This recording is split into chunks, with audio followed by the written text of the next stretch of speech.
It can be hard to decide what to wish for, what deep down is really most important, most worthy of our attention. So much is not as we would wish it to be. And in the face of real, serious problems, talking about wishes can seem trivial or passive, a hope that someone else will make things better, an abdication of responsibility, a waste of time.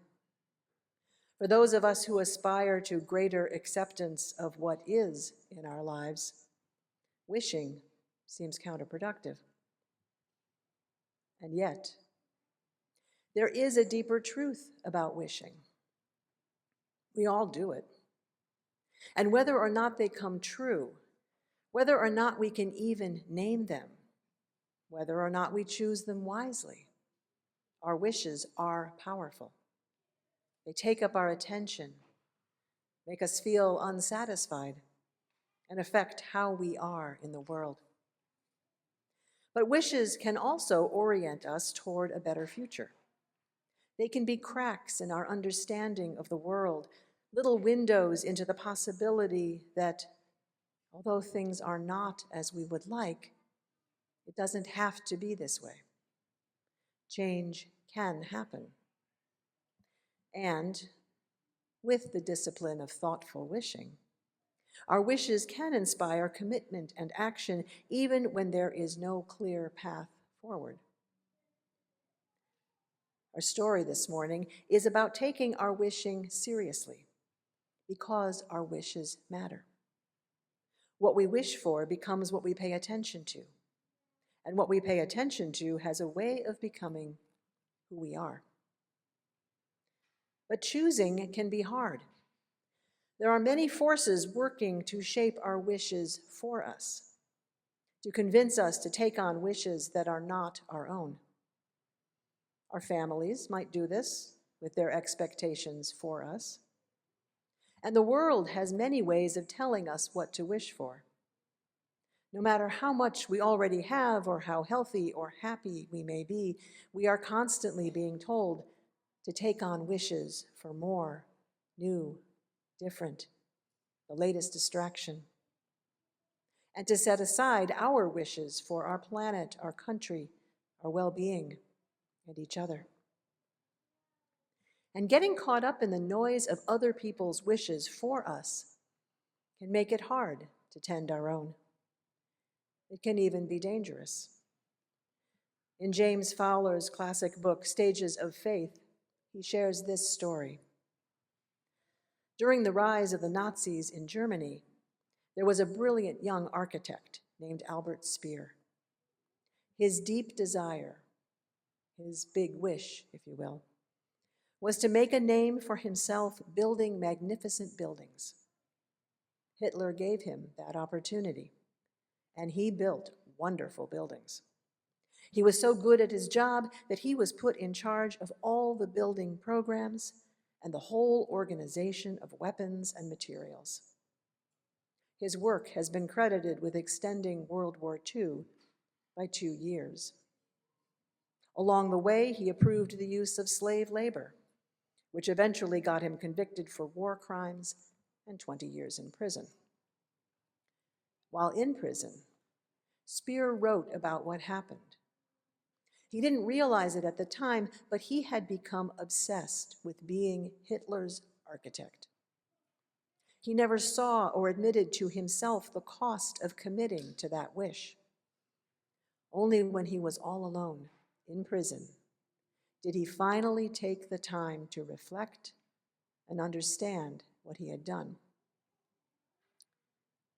Our wishes matter.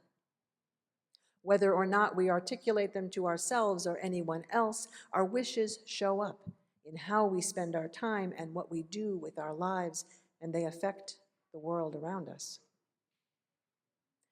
The discipline of thoughtful wishing starts with noticing our wishes and where they came from and whether they are worthy of us, and then choosing which to pay attention to and which might be ready for commitment and action, ready to change us and perhaps the world for the better.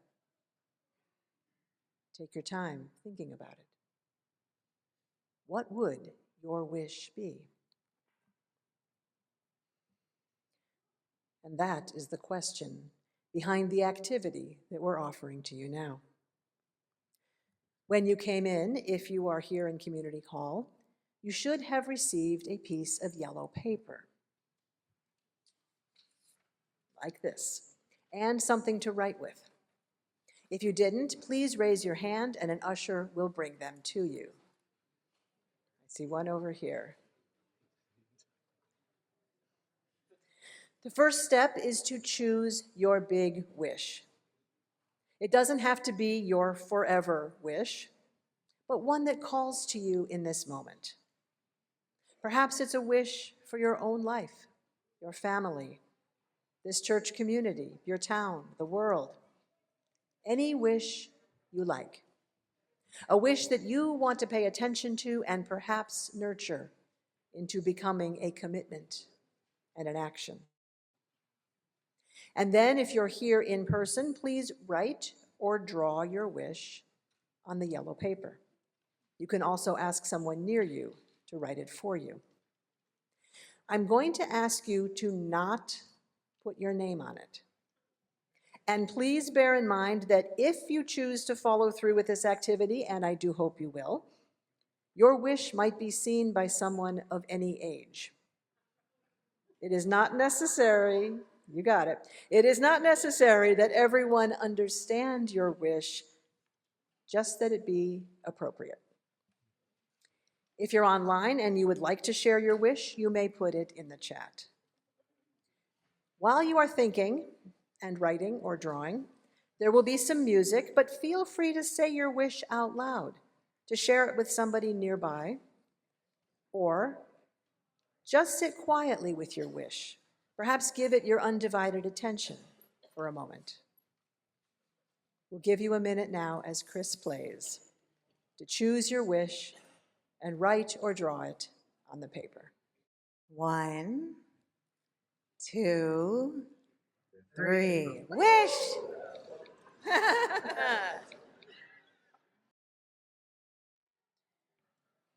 As we finish gathering all the wishes, we're going to move into this next reflection, which, in a possibly random leap, but maybe not, is about Stonehenge. And we have a picture of Stonehenge. There we go. It looks like we're almost done. There's Stonehenge.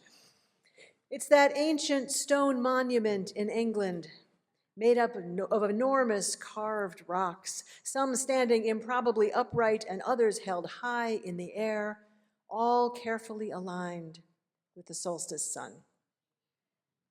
There are many remarkable things about Stonehenge. Its construction started something like 5,000 years ago, before the invention of useful things like the wheel. And it's thought to have taken about 1,500 years to build. The people who built it were apparently farmers from all over Britain. Some traveled hundreds of miles, temporarily leaving their fields and livelihoods at what must have been inconvenient times. And they all came together, over and over for generations, to build and perhaps to worship, to celebrate with each other in a sacred place. There's a lot of speculation about how these big stones were moved, some of them quite long distances. And there are mysteries about the complicated stonework to assemble the whole thing and why those particular stones in that particular way. But what I'm really wondering is how all those people decided that this monumental project was their collective big wish. How did they agree that this was important? How did they all choose to commit and sacrifice in their own way to make it happen? How did they manage to continue that commitment for 1,500 years? We can take the slide down now, thanks. It can be hard enough for a person to choose and act on a wish. It is way harder for a whole community to do it. And yet this wish survived all the things that tried to crush it. The sheer weight of the time involved, the technical issues, and the relational ones. There must have been differences of opinion, power struggles, miscommunication, hurt feelings, fear, jealousy, resentment, inertia. These things happen in community. But still, they built it. And it began and was sustained by a wish. Wishes are powerful. You are not building Stonehenge. Although for those of you in church leadership, there may be times when it feels like it. But your wishes are equally powerful. I've heard wishes from you about this community, wishes for your children, wishes for justice and service, spiritual deepening, learning, connection. Our values may be largely aligned, but you don't all have exactly the same wishes.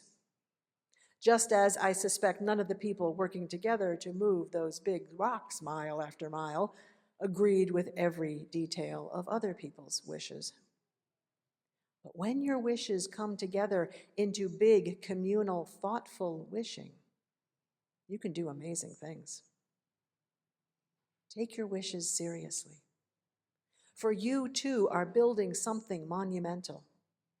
What I see in your wishes is a community that cares, learns, and loves, that is serious about justice, and that is most fulfilled when making a difference. You are building that community together. It's not quick. It's not guaranteed. There are always both technical and relational stumbling blocks. It's a big thing.